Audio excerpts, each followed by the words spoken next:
mbokki Sénégal man Ahmadou Diop seen fidèle chroniqueur hebdomadaire ak seen serviteur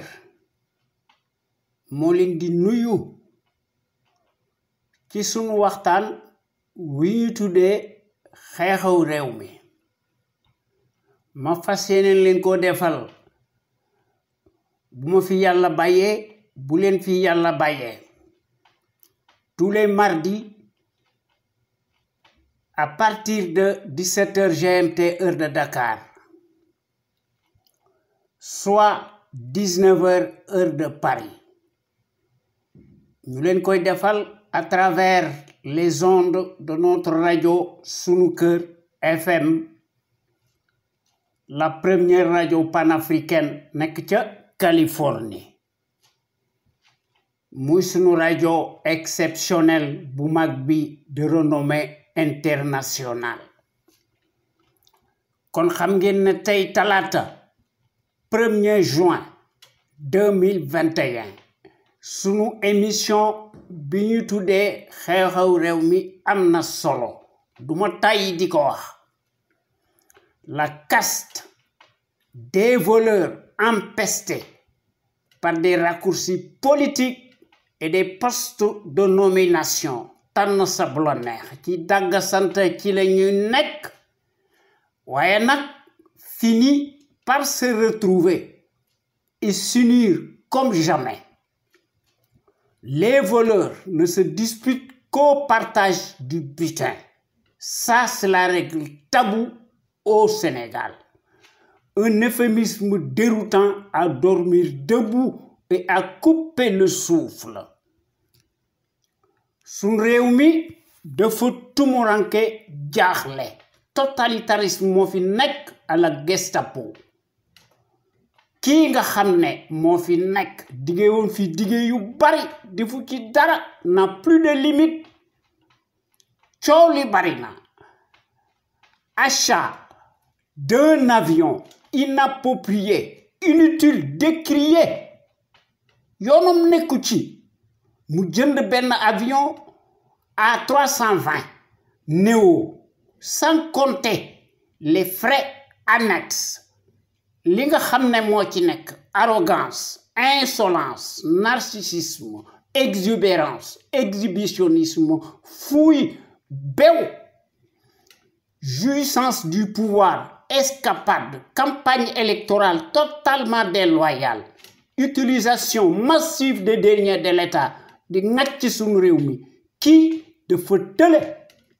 il diligente tout et s'accapare de tout de sorte que l'opposition ne soit pas audible addu kalpe foog xar ci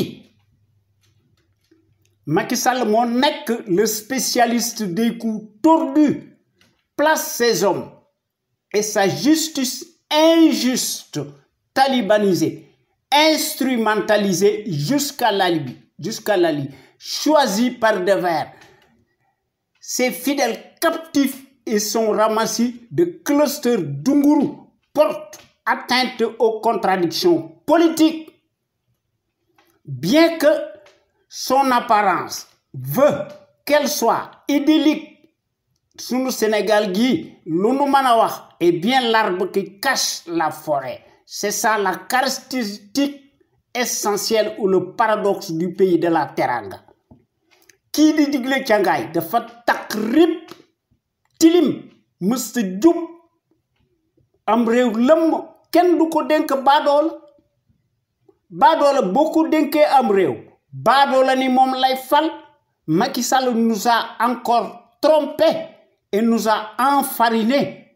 et nous a habitués à des faux bons sur toute la ligne. C'est un imposteur déclaré non éclairé, un escroc de grand chemin, franc-maçon jusqu'à l'abîme. Bim toogee ci siis bi gis nañu jikko ju ñaaw ju nekk ci moom ci kàcc ci la nekk di ko daganal. Il a montré son véritable visage hideux. Ki nga xam ne dafa ñëw au pouvoir au sommet de l'État par l'esclandre de ces milliards de francs CFA bi mu sàcc scandaleusement dans des postes de nomination et à bras raccourcis postes de nomination kooku noonu la ñuy gouverner waaye nag sunu réew mi on commence bien waaye on finit mal parce que on s'arrête à mi-chemin France buñ ko defoon du ñu nekk fi ñu nekk Chine buñ ko defoon du ñu nekk fi ñu nekk Russie buñ ko defoon du ñu nekk fi ñu nekk États-Unis noonu waaye kii nga xam ne ku mu gor wanaasu ko lekk ko di ko géex bay gàll waaw mu jàll ci keneen ay surgaam di wax naan ku pëtëx yaa pëtëxal sa bopp nun doonoo alku waaw parce que Macky Sall ci loolu la nekk du wàññi galajam ñu jam ko kii mësta nekk njiit te du kilifa c'est un chef de clan te dafa beew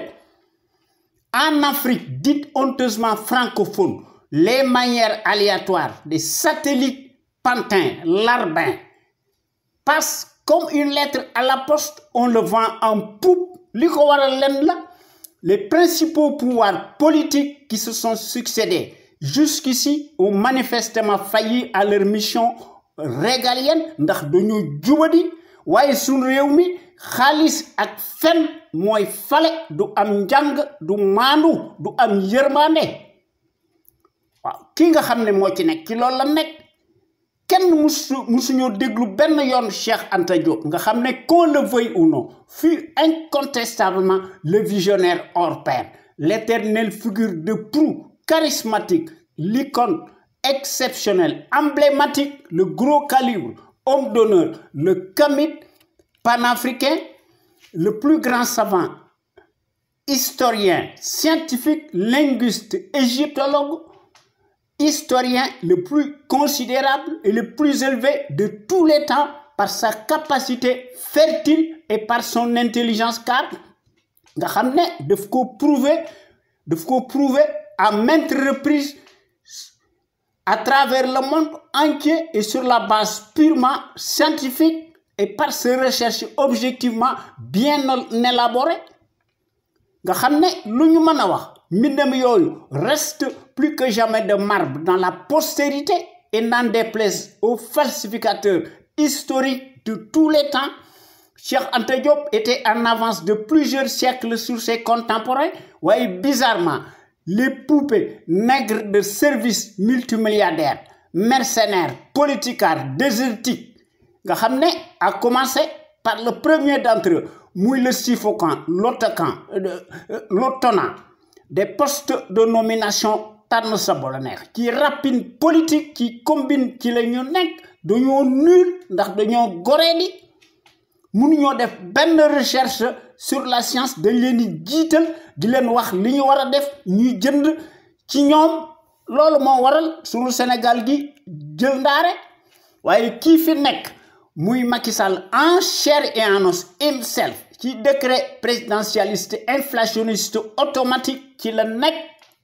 mu koy servir de gouvernance bancalement ethnique mu le potentat nga xam ne bu defee ay njombeem daf koy weddi vertement kon il est temps que ñu abroger la constitution moribonde nga xam ne dafa am un caractère ludique pervers et idyllique et blasphématoire autoritaire même par définition ndax mooy garantir l'impunité d'un Dieu sur terre nga xam ne la constitution moribonde musuñu ko élaborer te musuñu ko voter à l'unanimité par voie référendaire ni pensée par nous-mêmes et pour nous-mêmes si ce n'est la volonté de Senghor yal na ko yàlla xare àjjana kon di ñuy tàngal naan Senghor dafay def un état de droit loolu ay wax la moo tax su réew mi dellu ginnaaw ndax baadoolo bii fi nekk di bajantu ci loolu la nekk nga xam ne il marche sur des cadavres nga xam ne ñaata crime lañ fi def te kenn musu ko élucider te buñ ko dindiwut la constitution moribonde nga xam ne dafa nekk un pur mensonge grossier kii fi nekk ci loolu la nekk ndax la prétendue constitution doy autoriser par devers le statut d'immunité qui est source d'impunité par définition dans les faits. À défaut buñ ko saafarawul sànniwuñ ko le mal chronique ira nécessairement en pis. waaye sunu Sénégal gi dañuy wax ne la République du Sénégal et non sénégalaise mbir mi dafa am nuance puisque l'étrange constitution est écrite exclusivement en français, photocopie la boo xam ne dañ koy distribuer largement dans les 13 autres pays africains soumis et sous tutelle coloniale nga xam ne buñ ko tuddee woon la République sénégalaise day am une tonalité et une portée politique. France moom la ñuy def République démocratique algérienne ci loolu la ñu nekk ak pays yi nga xam ne ñoo moom seen bopp. waaye suñu réew mi leneen moo fi nekk liñ daan bañal Abdoulaye Wade moom lay nangul baadoolo bi nga xam ne lu ko neex lay def une justice bridée politique soumise et aux ordres nga xam ne bés bu yàlla sàkk s'écarte dangereusement de son chemin nekkuñu lu dul les jouets et aux attaches du malfaiteur encombrant. waaye nag en Afrique les médiocres de référence font l'histoire à la place des bons minoritaires. Procès présumé judiciaire interminable cataclysmique surréaliste à sens unique moo fi nekk mu ci tabal ay surenchère muy le faquin nga xam ne qui a une apparence respectable une apparence peu respectable nga xam ne ci loolu la nekk nga xam ne affaire yooyu maanaam ces procès politiques là dafa am des soubassements politiques nga xam ne Macky bëggut contradiction waaye pendant ce temps ces coupables takrib ñi ngi circuler librement en toute impunité nga xam ne Aliou Sall Mame Mbaye Niang ak ki nga xam ne Cheikh Omar Anne et cetera pour ne citer que cela ci loolu la ñu nekk. Macky ñëwati na addiction Macky Sall dafa am addiction ci décret présidentialiste automatique te loolu gis nañ ko ci local yi te boolewu ci l'opposition te lim bëgg mooy te dana ko def ndax mooy écrire le scénario du film et gagne à tous les coups découpage administratif autoritaire de la capitale sénégalaise à des fins de politique politicienne. La loi sur le parrainage électoral est totalement illégal te buñ ko defoon noonu du nekk fu mu nekk du réegu fu mu nekk waaye baadoola la amul worma te amul kaddu. Injonction de la cour de justice de la CEDEAO jox na ko ultimatum jusqu'au 29 octobre 2021 à 23h waaye li nga xam ne moo ci nekk qui vivra verra CREI yi moo fi nekk. Une cour de répression de l'enrichissement illicite, décret présidentialiste, une cour martiale unique au monde, digne de la Stasi, conflit d'intérêts, manifestement illégal, très grave, contradiction. Amu fi confiscation du pouvoir juridique, totalitarisme moo fi nekk point barre kii nga xam ne ci loolu la nekk ndax la CREI est totalement illégale juridiquement, moralement, cliniquement et politiquement. nga xam ne lépp lu ñuy def day jàll comme une lettre à la poste ndax dafa nekk une arme de guerre confiscatoire à la démocratie et aux libertés fondamentales de conscience. waaye le prédateur nga xam ne le tonitruant autocrate le pédigré de la mécanique des décrets présidentialistes et inflationnistes bëggut benn yoon contradiction d'aucune sorte nga xam ne bëggut séparation des pouvoirs te day insulter par-dessus tout et par devers le suffrage universaliste day toog ba neex ko nga xam ne jekku na mu imposer son calendrier électoral qui est totalement illégal te kenn du ñaxtu ñu koy faral loolu moo tax suñu réew mi tumuranke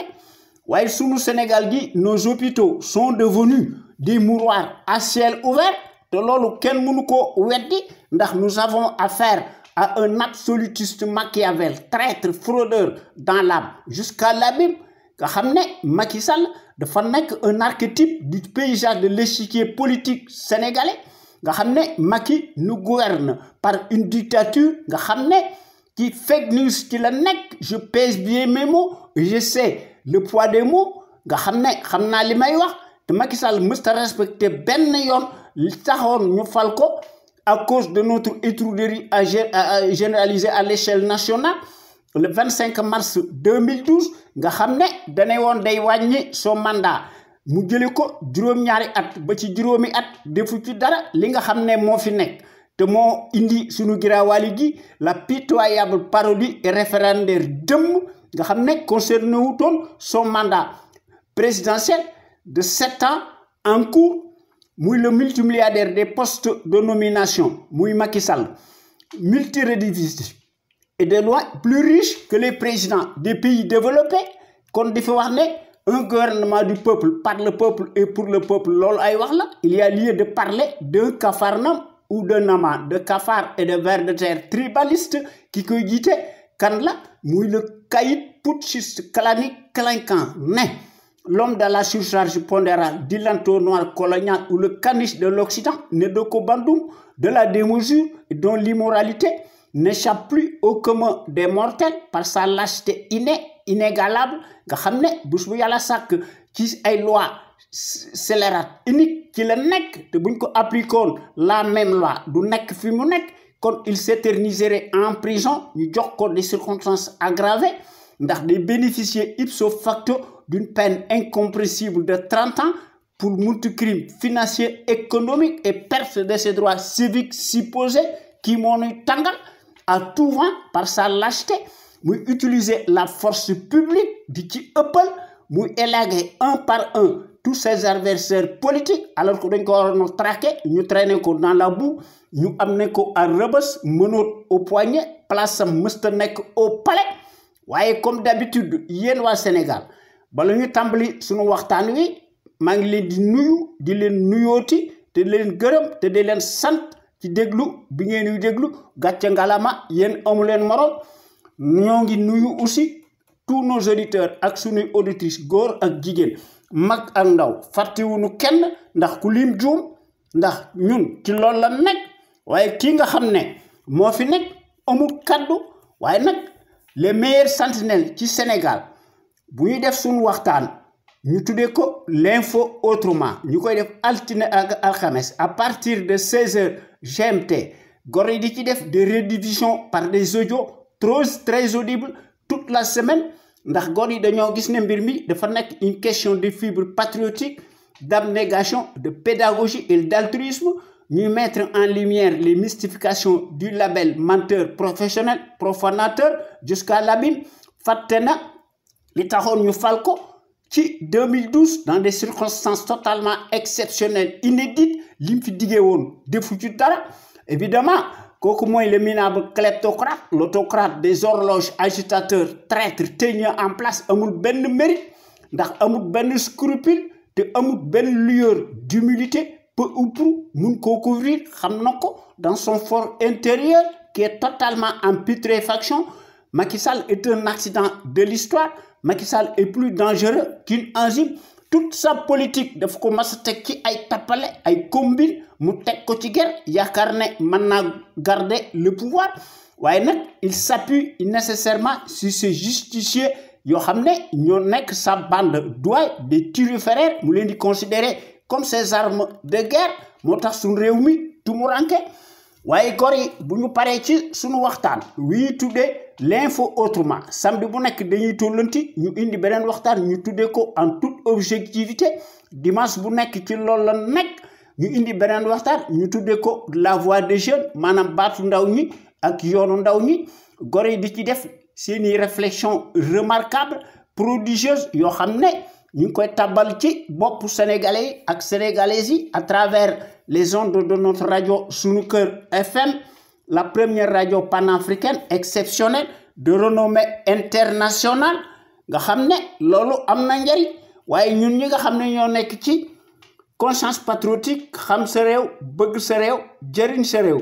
nga xam ne suñu existence li ko waral dañoo fexe ba gën a tabaxaat suñu réew mi ñu indi fi un véritable état régalien de droit séparation du pouvoir am fi justice impartiale am fi et non soumise de manière que képp koo xam ne boo gisee lu ñaaw doo am dara looy xalaat maanaam doo am benn une épée de Damoclès boo xam ne mooy peser sur ta tête ndax réew mu civilisé un véritable contre-pouvoir dafa war a am ndax ñu mën a équilibrer les contradictions politique ndax suñu réew mi dafa war a nekk libre et souverain ndax sans la liberté kenn mënut a tabax dara lu jag waaye l'envoyé spécial colonial bii nga xam ne attitré en Afrique et accrédité à Dakar lu mu wax weddi ko ñi ko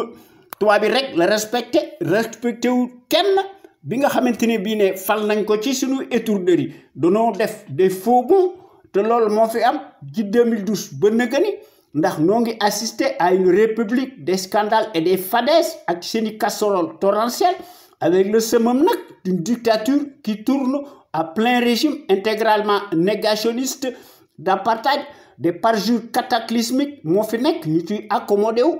en permanence nga xam ne daay gu jeex ñu indi beneen daay ay comploteurs ñoo fi nekk ak des insulteurs acclamés à la place publique ñu def lu leen neex nga xam ne ci loolu lañ nekk waaye ñun ñi nga xam ne ñoo nekk ci CPC loolu bokkut ak suñu gis-gis de la démocratie ndax suñu Sénégal gi lu ñu mën a wax dafa mas a nekk un grand pays historique au point de vue du savoir pluriel et de la morale éternelle en puissance waaye la survie bi yoonam nekku ci li ko yitteel muy tarbuy tubaab bi maanaam la dépendance dynamique nga xam ne da ci am njariñam ndax ñi nga xam ne ñoo ko yilif dañuy gis lànk ndax seeni radar dafa gumba kon Macky Sall moo nekk le champion de la rupture aléatoire de la corruption c'est le chantre du népotisme et de la pagaille waaye démb une certaine presse qui s'est déchaînée pour un oui pour un non et de façon péremptoire abusive sur l'ancien régime bu Abdoulaye Wade qui en avait naturellement pour son grade ñu ko doon traiter de tous les anathèmes du monde et de tous les péchés waaye curieusement la même affluence répugnante nauséabonde dañoo changer curieusement seeni peau waaye nag dañuy garder seeni nature ndax dañuy crypter les discours du menteur professionnel nga xam ne Macky buy addu kalpe di ger di dóor di saaga la même servilité dañuy changer de tonalité et de sémantique waaye nag préfère arrondir les angles ndax dañuy préférer di parler de gros morceaux péchés te loolu crime la te crime c'est te corruption crime la waaye nag baadoolo bi yoonam nekku ci il s'en fout de tout il réduit tout à lui Macky Sall fait l'apologie du nazisme monétaire ingérence coloniale monétaire moo fi nekk nga xam ne muy le pédigré nga xam ne amul benn yoota de patriotisme ni de panafricanisme nga xam ne encore moins de patriotisme moo doon déclaré ne la monnaie coloniale est bonne à garder waaye bi nga xamante ne bii ne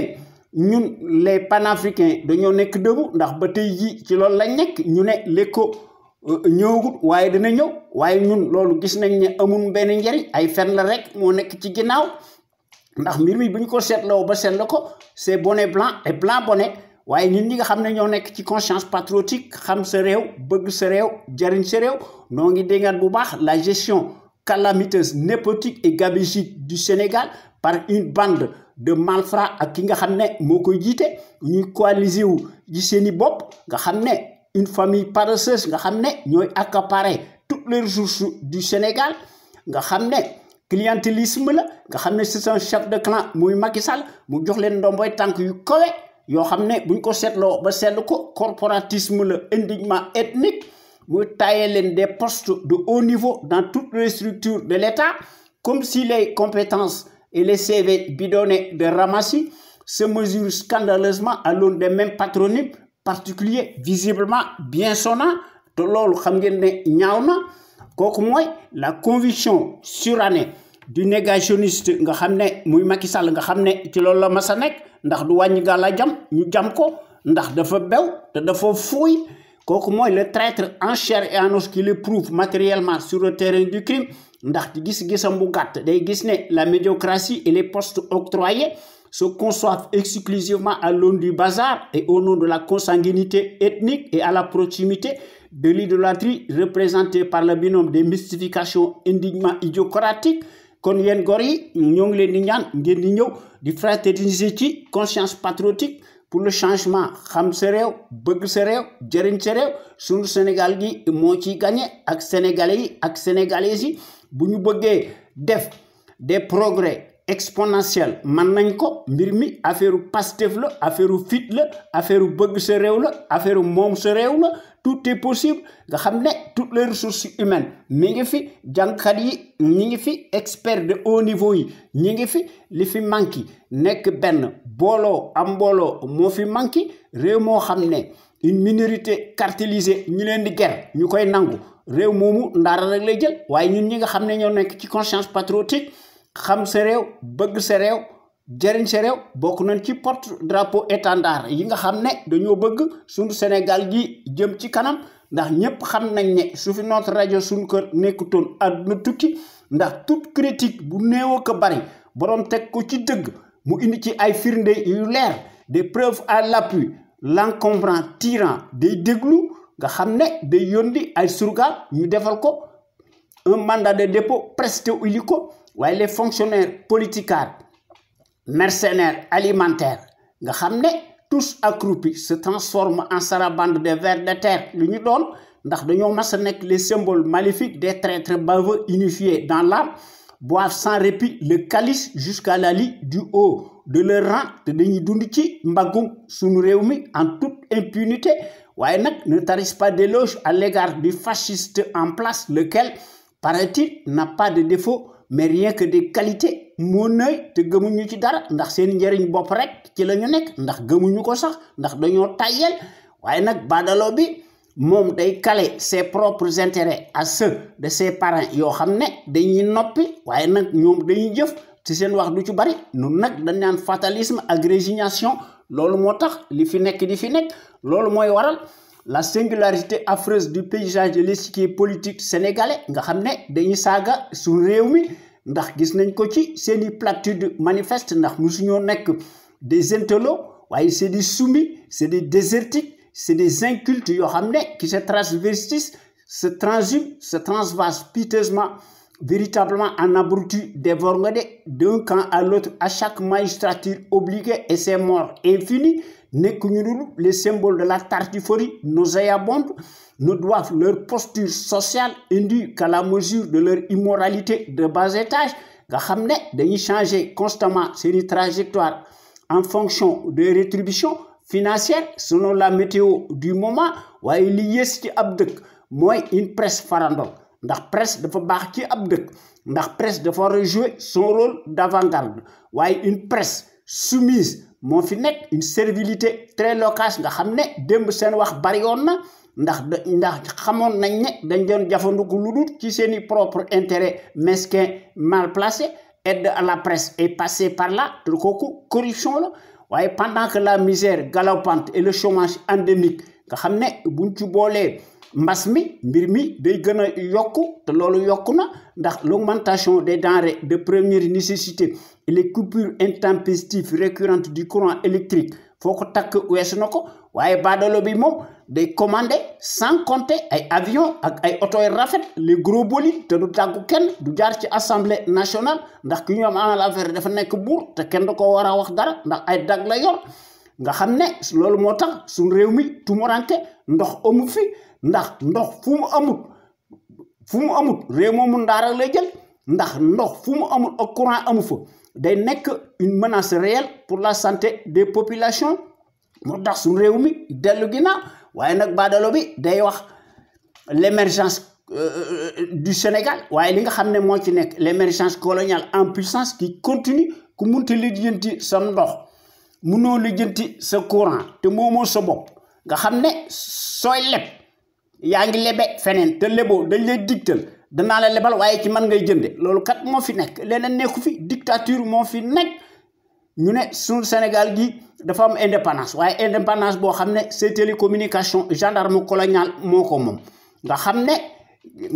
loolu moo fi nekk waaye pays yi nga xam ne dañoo am fayda su fa amee des ressources financières de toutes sortes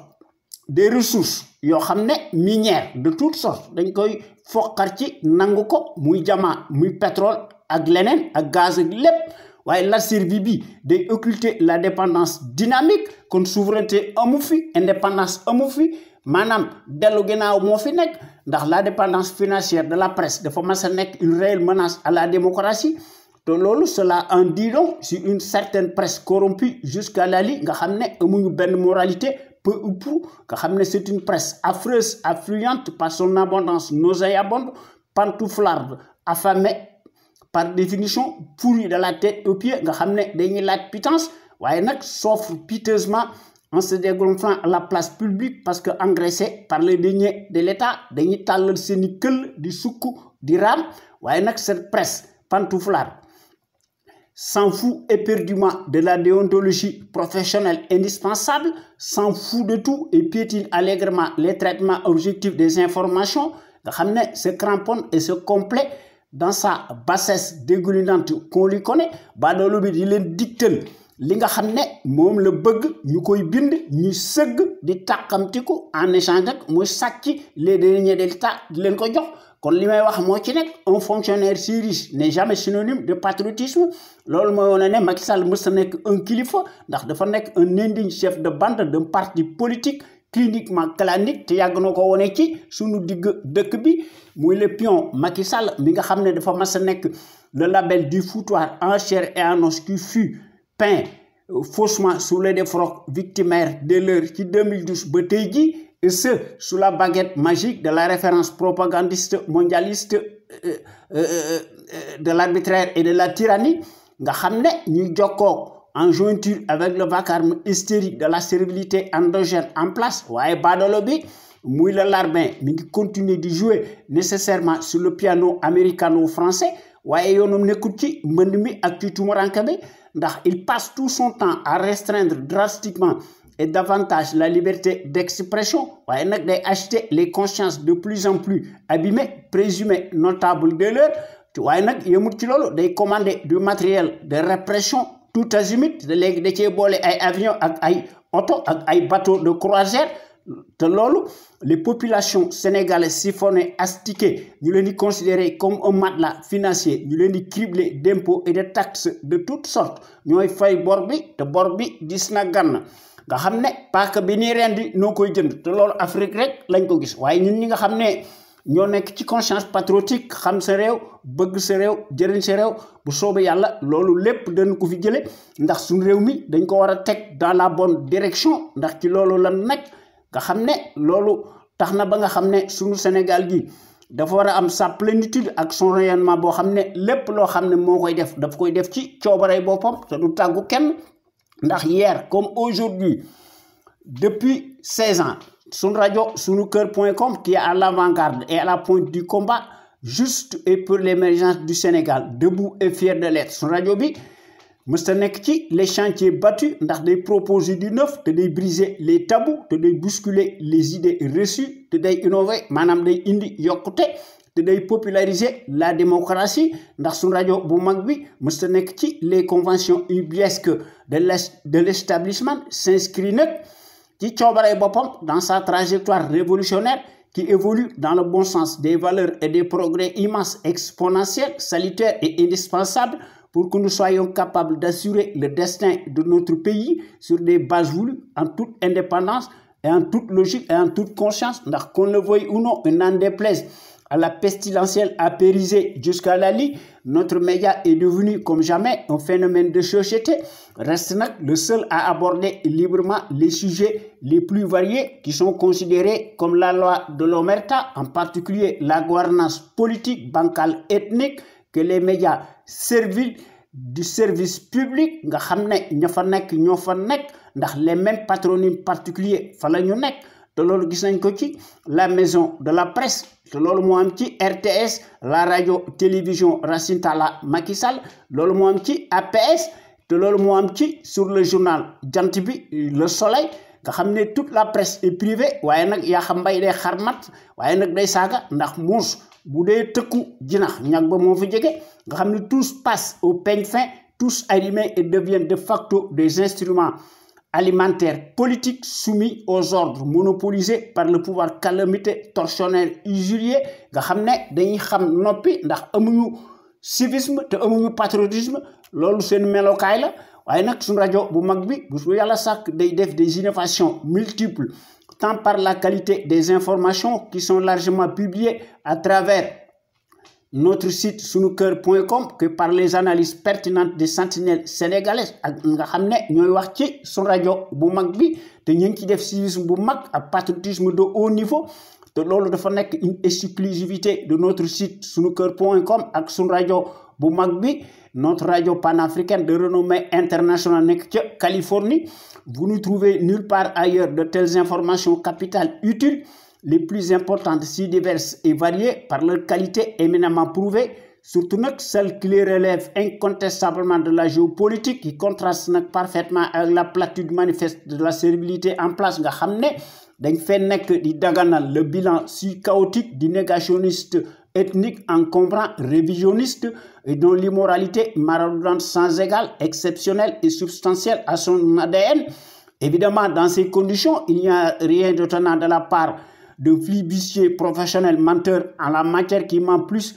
qu'il ne respire. Sunu Sénégal gi du génn ci lonku bi et du guépier infernal auquel Badolo bi moo ko teg depuis 9 ans luy jot na. Il faut que nous réglions le compte du traître en chair et en os et sa bande de fouilles pour aligner bu ñu ko defut suñu dëkk bi day gën a dellu nga xam ne suñu rajo bu mag bi un panel d'intellectuels d'hommes et de femmes ñoom ñëpp dañoo nekk de gros calibre doués en matière gis nga xam ne s'exprime en toute connaissance de cause, en toute logique et en toute conscience nga xam ne ñooy démontrer magistralement seeni capacité intellectuelle ndax dañoo nekk des têtes bien pleines ndax ñoo décortiquer di décrypter l'actualité nationale et internationale nga xam ne et qui font part de leur expertise avérée sur les produits toxiques chimiques notamment les faits divers scientifiques sanitaires sociaux religieux et politiques. Sans oublier les incivilités patentes dont sont coupables les politiciens véreux qui ont manifestement failli à leur mission régalienne ndax dañuy gën a ubbeeti la boîte de Pandore à certains citoyens égarés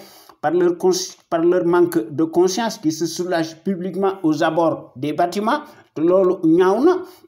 nga xam ne suñu rajo bu mag bi lu ñu mën a wax moo nekk notre radio populaire qui reste comme jamais l'éternelle cheville ouvrière des sentinelles sénégalaises aux vérités implacables, aux bras d'acier, inachetables et qui font constamment preuve d'analyse pertinente sans complaisance, ne souffrant d'aucune ambiguïté sur la chose publique au Sénégal. nga xam ne suñu réew mi saa yoo ubbee l'actualité bi da ngay jommi te da ngay rus ndax ak l'actualité politique bi day gën a abondante de plus en plus ndax day gën a marqué wu ndax du mu xam fan la ñuy commencé ak fan la ñuy teeral dañuy seet li nga xam ne mënuñu ko ñàkk ba ñu wax ko ndax bu ñu bëggee wax lépp nag wax dëgg yàlla duñ ci génn nga xam ne suñu gis-gis daal mooy fexe ba ñu rassembler autant de patriotes sénégalais autour de Nedy Alkema. Pour cela nag il faut que ñun ñëpp ñu indi ci suñuy détermination ñu boole ci patriotisme le civisme intelligence bu mat sëkk ñu boole ci nag ténacité nga xam ne mu yemoog la démocratie participative nga xam ne moo nekk un standard international pays yi nga xam ne dañoo bëgg a jëm ci kanam te li nga xam ne moo jiitu ci loolu la clé de voûte maanaam la volonté politique de chaque Sénégalais ndax ñu mën a hisser sunu Sénégal gi dans le concert des pays hautement développés ndax sunu Sénégal gi nekk le phare de la démocratie plein développement économique politique militaire financier am fi sunu soldats si ñu jox leen moyens yu takku ndax ñu mën a aar la sécurité de nos frontières aériennes ak terrestres ndax ku lay dimbali day ëmb sa sangal waaye baadoolo bi day yoonam nekku ci waaye li nga xam ne daal moo ci nekk Cheikh Anta daal kenn du wax ay mbiram ndax yaakaar nañ ne ku ci wax ay mbiram duutoo ñëw di faju France ndax Cheikh Anta moo nekkoon incontestablement le visionnaire hors pair l'éternelle figure de proue charismatique l'icône emblématique charismatique, de gros calibre, homme d'honneur, le kamit panafricain, le plus grand savant scientifique, linguiste, égyptologue, historien, le plus considérable et le plus élevé de tous les temps. Nga xam ne ci gis-gisam ci njàngam ndax def na ci ay démonstration magistrale à travers ses conférences yal na ko yàlla xare àjjana ndax Cheikh Anta Diop bi mu doon dund savait de quoi il parlait jusqu'à sa mort. ndax da doon wax ne l'Afrique doit opter pour une politique de développement scientifique et intellectuel et y mettre le prix. Sa vulnérabilité excessive des 5 derniers siècles est la conséquence d'une déficience technique de développement intellectuel et le moyen le plus sûr de faire cesser le chantage, les brimades, les humiliations. L'Afrique peut redevenir un centre d'initiative et de décision scientifique au lieu de croire qu'elle est condamnée à rester l'appendice, le champ d'expansion économique des pays développés. waaye li mu bindoo defuñu ci dara kon moo tax ñu nekk ci suñuy combat légitime li ma ciy wax daal mooy il faut que ñu réformer impérativement le régime présidentiel moribond prédateur par définition ñu remplacer ko par un régime parlementaire leneen lu ñu def day nekk lu dul un coup d'épée dans l'eau ndax du jariñ dara il faut que ñu tabaxaat suñu dëkk bi ñu indi fi des principes démocratiques régaliens nga xam ne ak des institutions fortes inviolables respectées par des patriotes sénégalais imbus de la fibre d'honneur su fekkee ne bëgg nañ fi une bonne gouvernance irréprochable transparence am fi nga xam ne à ce prisme là loolu dafa nekk dafa nekk liggéey boo xam ne dañ cee war a attelé wu ndax liggéey bu rëy la kon il faut que ñu créer les conditions obligatoires de véritable gouvernance politique, économique saine, transparente, financière, attentive, et ce, sur la base de nos intérêts nationaux, vitaux et légitimes. Pour toutes ces raisons, et pour ce faire, il faut que nous tekki sunu bopp réew mi de véritables sentinelles sénégalaises charismatiques à la tête de notre pays, nga xam ne de manière qu'elle soit en mesure une impulsion amphi, dynamique, pérenne. Cela étant dit, il faut que nous cultivions la démocratie, la justice sociale, la justice du coup, l'éthique, l'équité, l'unité nationale sécurité sans lesquelles dara du xew waaye ñun ñi nga xamante ne bii ñoo nekk ci CPC ndox du bàyyi yoonam li nga xam daal ci la ñu mas a nekk il faut que nous rehausser l'étendard de nos valeurs. Pour cela nag nous devons nous inspirer et puiser dans le trésor inestimable de nos valeurs hommes d'honneur yoo xam ne ay suufi yu mag lañu ndax dañoo maandu na nga xam ne kenn du leen yirif ndax borom xam-xam dëgg lañu te loolu wax dëgg yàlla moom lañ war a def waruñoo def leneen loolu daal moo ci nekk ndax su réew mi il faut que ñu fexe ba nga xam ne jëm na kanam ndax su réew mi bu jëmee kanam ñëpp a ciy gañe nga xam ne ak citoyens yi ak citoyennes yi ñëpp a ciy gañe waaye réew moo xam ne ñii buñ dee liggéey ñii di fen ñii di ger nga xam ne loolu suban la sañ ba réew moomu day wax dëgg yàlla du jëm fenn ndax suufi yi nga xam ne ñoo fi nekkoon nga xam ne dañoo maandu dañoo war a jàngale seen xam-xam ñu jàngale ko ci suñu université yi ci suñu collège yi ci suñu daara yi ak ci suñu école primaire yi te bu ñu fàtte aussi Lat Dior Ngoné Latyr Diop suñu jàmbaar ju mag ji nga xam ne moo nekkoon la figure emblématique par sa résistance armée nga xam ne moo nekk notre héros national qui combattit farouchement l'armada coloniale pendant 24 ans malgré nag la supériorité numérique et matériel des envahisseurs, a versé son sang et marqué d'une empreinte digitale sa vie, a livré des combats acharnés sans merci face à l'armada du colonialisme repoussant. Nga xam ne muy Lat Dior Ngoné Latyr Diop notre héros national qui tomba sur le champ de l'honneur les armes à la main à Dekle le jeudi 27 octobre 1886 avec 2 de ses enfants majeurs Thiendella Niabass ak Sakhawere Niabass nga xam ne ci bis boobu beaucoup de ces guerriers redoutables ils laissèrent leur vie ci xare bu metti boobu resté de marbre historique nga xam ne moo fi nekkoon yal na leen yàlla xare àjjana waaye li nga xam ne daal moo nekk ci suñu réew mi dans l'histoire du Sénégal en tout cas ci Kajoor n'importe qui daal ne pouvait pas prétendre le titre de Damel du Kajoor ndax ci jamono jooju pour nga nekk Damel du Kajoor il fallait avoir l'esprit du sacrifice et la capacité de résistance dangaa war a nekk un homme de poigne te doo trembler comme une feuille morte dangaa war a subir autant d'épreuves d'endurance dangaa war a combattre nag en même temps sur le terrain des hostilités te Lat Dior Ngoné Latyr Diop suñu jàmbaar ju mag ji moo ko def à l'âge de 15 ans amul kenn koo xam ne def nga ko ci àdduna bi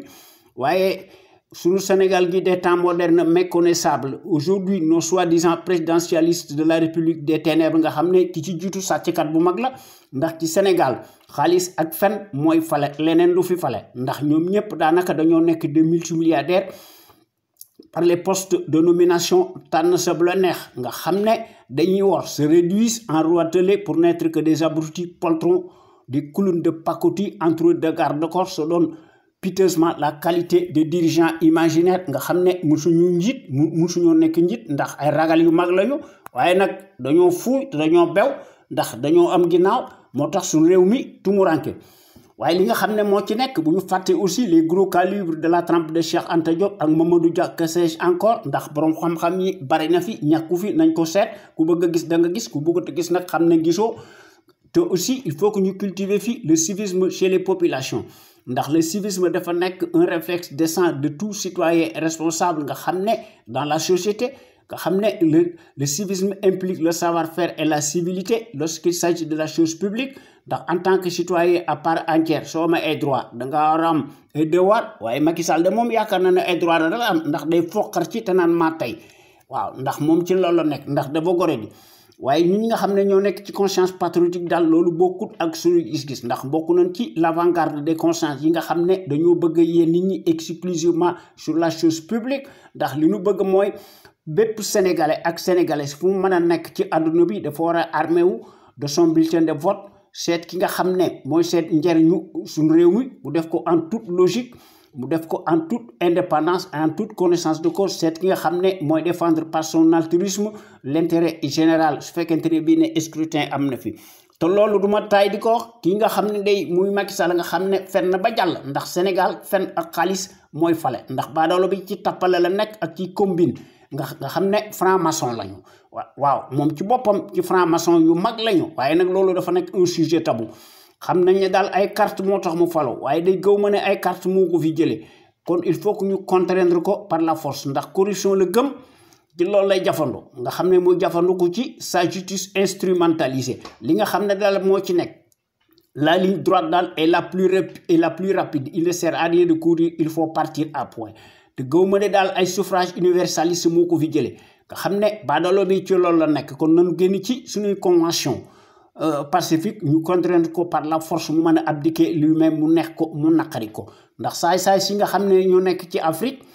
ñoom dañuy gis ne l'issue des scrutins de faculté ñu ngi ko jouer nécessairement dans la cour des voleurs en bande organisée te baadoolo bi moo ci jiitu ndax ci ay tappala la nekk ndax wax na ko ci benn discours bi nga xamante ni bii ne ñoo ngi doon bëgg a def les circuits électoraux ci 2019 mu ne daal soo bëggee gagné da ngay teel a jël ci kuddu yu rëy yi ndax nee na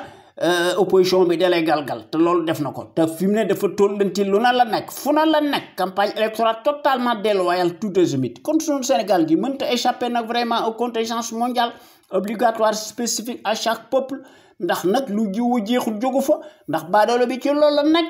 ndax kii nga xam ne moo fi nekk ci tappala la nekk kon suñu rajo bu mag bi nga xam ne patriotisme dëgg lay def nga xam ne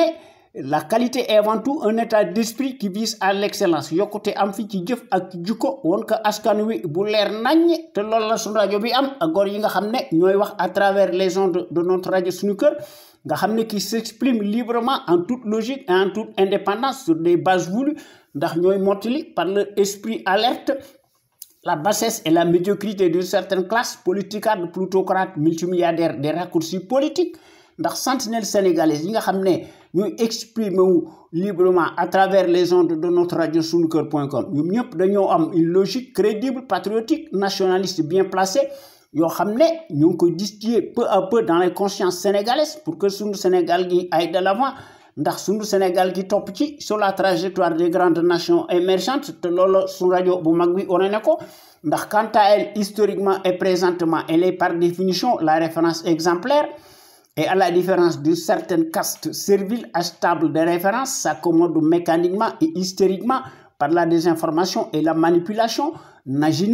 qu'au doigt et à l'œil du régime capitulaire négationniste et de son chef valet, menteur professionnel, profanateur, mécréant, franc-maçon, nègre de service en place, muy Macky Sall. Ndax sunu rajo sunuker.com fidèle à elle-même dans sa ligne éditoriale qu'on lui connaît nécessairement. Reste comme jamais le phare de la démocratie réelle qui porte par excellence la marque du support médiatique sénégalais, le plus libre pour son indépendance plausible par rapport à un exécutif corrompu, juge et parti, impulsif et qui dicte par devers sa propre loi arbitraire au nom de la tyrannie. nga xam ne baadoolo bi ci loola nekk ndax góor yi nga xam ne ñooy wax ci suñ rajo bu mag bi ñoo nekk fi ñu nekk ndax li ñu xalaat dañ koy wax ci kaw et publiquement sans langue de bois ni fioriture maanaam ci loolu la ñu nekk ndax góor yi nga xam ne ñooy wax à travers les ondes de notre rajo sunuker.com nekkuñu fi rek di critiquer wala di wax lu la neex wala ñu yore seenu làmmiñ di wax waaye dañ fee nekk di proposer des solutions concrètes pérennes ndax sunu Sénégal yi nekk un véritable Sénégal émergent totalement opposé à celui des menteries inflationnistes fascistes waaw ñun daal ci loolu la nekk kon nag tey danañ wax ci sunu temu tey bi maanaam nañu wax ci controverse de l'avion A320 Neo dépenses excessives, entre autres, et escapades rituelles de Macky Sall et ses dégâts collatéraux habituels. Nan ci wax li nga xam ne moo ci nekk te kenn du ko xumtoo que l'on ne s'y trompe point et pour cause, telle une vrille déréglée, le tonnant bonimenteur qui, pire qu'un tourniquet, s'autoflagelle bassement sur l'autel d'un bilan affreusement calamiteux et si chaotique,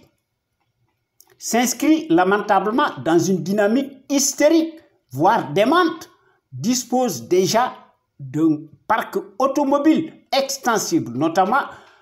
les gros bolides tirent l'œil, tapent l'œil, dont le coût astronomique contraste parfaitement avec la misère sociale ambiante, criarde, chronique de la majorité de nos citoyens qui tirent le diable par la queue. Cela nous révulse à plus d'un titre. Que xamné mi ngi nous donner la chair de poule. Que xamné quand l'indécence fait froid au dos et nous rend épileptiques au regard de la morale. Voyez, badolo bi yonom nekku ci ndax plutôt de se repentir et revenir à de meilleurs sentiments, l'autocrate, l'exubérant flambeur, le jouisseur hableur, kleptocrate, autocrate, arrogant par son verbatim et par son extravagance exhibitionniste survoltant, franchit allègrement de plus belle le Rubicon et des paliers supplémentaires ne se privent de rien. Te loolu ñëpp xam nañ ko waaye li nga xam ne moo ci nekk. Au contraire, il remplit et s'autorise tout par ses folies dépensières récurrentes tout azimut, et cela sous n'importe quel prétexte bidon, farfelu et par le vacarme mordant interposé de sa bande de ramassis, de racailles incultes, irascibles et teigneuses ne valent rien. Nga xam ne bu ñu seetloo seeni mbir, la plupart d'entre elles, madame, sa bande de racailles, se travestissent à longueur de journée en effroyables mercenaires dévergondés, ne s'encombrant outre mesure peu ou prou d'une moralité, sont devenus toutes si goinfrées et bien engraissées par les raccourcis politiques et par les postes de nomination tan sablonnés. Répète mécaniquement les mêmes éléments de langage d'un Sénégal soi-disant émergent à bras raccourcis et sur des bases purement mensongères. Manam sunu Sénégal gi buñ ko seetloo ba seetlu ko tuqsu bënn la sañ ba réer ndax li ci nekk mooy on a l'impression que le misérable inassouvi qui vivait jadis dans une pauvreté absolue dans les quartiers populaires de la capitale sénégalaise avec sa femme Mariam Faye veut rattraper et compenser à tout prix ce dont il ne pouvait pas accéder. Manam li nga xamné mënu ko wona am dafa melni que day profito ci pouvoir bi ndax fen na ba jall ndax Sénégal fen ak xaliss moy falé. Manam après l'achat de l'avion à 320 Néo nga xamné inopportun, inapproprié, qui n'en est pas un, n'en finit pas de défrayer hystériquement la chronique, fait les choux gras de sa sarabande corrompue, alignée, talignaret et dégonflée, pourrie de la tête aux pieds, outrepasse honteusement les traitements objectifs des informations indispensables en échange des rétributions financières volées outrancièrement dans les deniers de l'État, se charge de laver à grande eau les forfaits abyssaux d'un plastique paresseux, capricieux, imposteur, violeur et casseur du siècle au Sénégal, en l'occurrence Macky Sall. Déclaré, non éclairé, déclaré et non éclairé, qui jouit du pouvoir, se réfugie derrière les grilles d'un palais alpolar sous les lambris dorés, n'a en réalité qu'une apparence de respectabilité douteuse, ne vit qu'au crochet de l'État vassalisé jusqu'à la ligne. Te loolu mënta nekk en aucun cas la loi de l'omerta ndax le bijou flambant neuf, dernier cri, est une secrète défense. Nga xamné on dort debout buñ ko sétlo ba sélé ko ndax dafa coûter la bagatelle astronomique de plus de 60 milliards de francs CFA aux contribuables et auxquels s'y ajoute pour épaissir davantage l'ardoise non seulement la garantie et les services après-vente sans compter entre autres les factures incommensurable qui échappe au contrôle de l'Assemblée servile de Godillot boo xam ne dañuy fermer intentionnellement seen bët pour ne rien voir nga xam ne à savoir la commande dans le secret des dieux le plus opaque d'un bateau de croisière de la société OCA des Sables d'Olonne nga xam ne tous les chemins mènent à l'Hexagone et ce par les escapades exclusives nga xam ne et la jouissance illimitée d'un vantard inégalable de son espèce muy Macky Sall ndax que voulez-vous que nenni en politique l'erreur se paye cash car les ridicules ne tuent plus dans notre pays étrange et à la renverse ndax mbir mi buñ ko seetloo ba seetlu ko les rituels tournées soi-disant économiques du tyran encombrant sont-elles donc devenus des mouroirs mystiques à ciel ouvert loolu kat lay nuru te loolu moo am ndax 3 reporters du journal L'Héral sont morts malheureusement à la suite d'un accident. Ce n'est pas un fait anodin, ni une première, loin de là. Ndax le minable est-il donc un porte-malheur pour le Sénégal? La question de poste, yaakaar naa ne loolu la. Qu'il s'agisse de conseils ministériels ou de tournées soi-disant économiques de Macky Sall, maanaam ci seeni les mercenaires nga xam ne ñoom ñëpp buñ ko seetloo ba seetlu ko il y a toujours eu des morts. En vérité, c'est du pareil au même. Ndax nous n'inventons rien car les mêmes faits têtus qui parlent d'eux sont constamment récurrents et alarmants. Dafa mel ni que à chaque manifestation, les morts se corsent qui se multiplient ne se comptent plus. Il n'y a jamais eu de coupable désigné mais rien que des victimes. Ndax tenez-vous bien, retenez votre souffle. 5 décembre 2014, à Touba Mbacké, le cortège présidentiel dafa fauché woon Mame Saliou Thiam mi nga xam ne dafa amoon 3 ans nga xam ne dafa amoon un traumatisme crânien. On ne sait pas fi mu nekk ce qu'il est devenu ndax à l'époque le très infatigable mercenaire alimentaire Yakham Mbaye, l'un des éléments comploteurs d'État, Adji Sarr, a été catapulté le secrétaire d'État à la communication. Nga xam ne mi ngi doon fulminer sèchement, nous le citons, le cortège présidentiel n'a heurté personne à Touba. Ndax aucune enquête diligentée n'a été diligentée pour élucider cette affaire et ce n'est pas tout. Ndax lu jiwoo jeexul jógu fa. Le samedi 20 octobre 2018, un autre enfant, 8 ans, a été heurté à Oudoukar, Sédhiou, par l'un des véhicules du cortège du président Macky Sall en tournée économique. Et pour rappel, le 17 juillet 2019, le chef de l'État sénégalais Macky Sall et son homologue malien Ibrahim Boubacar Keïta, nga xam ne ñu koy wax IBK, nga xam ne fi mu nekk dafa nekk sous bonne garde par la junte militaire, Macky Sall ak moom était en déplacement dans la ville de Nguéniène, maanaam le fief de Tanor Dieng, yal na ko yàlla xaaray àjjana, selon un média d'État hors de nos frontières extra-africaines. Bien connu, est-ce donc la raison pour laquelle Macky Sall dispose d'une crielle de grosses voitures et des limousines les plus chères au monde? La question se pose. Ndax qui ne se souvient pas des suffocants éternels conseils ministériels bidons de la prétendue décentralisation? Ndax li nga xam ne moo ci nekk, ça y est, l'intrigant qui est juge et parti day labelliser ses fadaises ndax di leen di considérer comme ses vérités alternatives. Ndax Macky Sall day réchauffer encore une fois de plus à nouveau sa tambouille et remet encore bruyamment le couvercle. Nga xam ne waaye nag day changer la sémantique et pour cause waaye nag day garder la même tonalité qu'il appelle pompeusement et emphatiquement la tournée économique mon œil. Maanaam mbir mi buñ ko seetloo ba seetlu ko, il y a lieu de parler d'une confiscation exponentielle de la démocratie sur fond de mensonges d'État cataclysmique grossier à l'appel. Mbir mi buñ ko seetloo ba seetlu ko dafa nekk un maquillage de la tartufferie nauséabonde, abominable. Mobilisation démesurée des moyens de l'État et des médias, fourbe escroquerie gigantesque, endoctrinement des populations présumées oublieuses. Patatras et rebolote, maanaam li wolof njaay di wax ne li nga jàppoon démb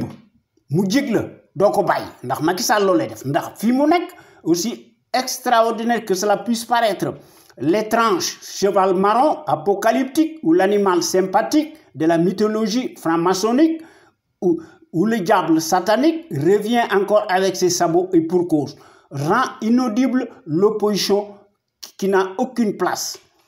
Macky Sall reprend plus belle que jamais du poil de la bête immonde. Madame, comme toujours,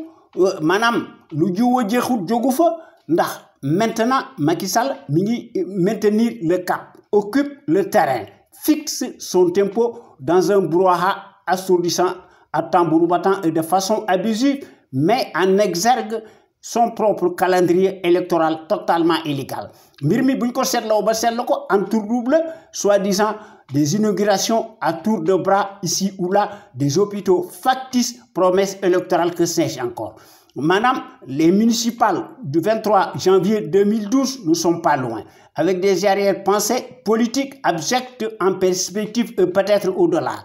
Et le tout dans un spectacle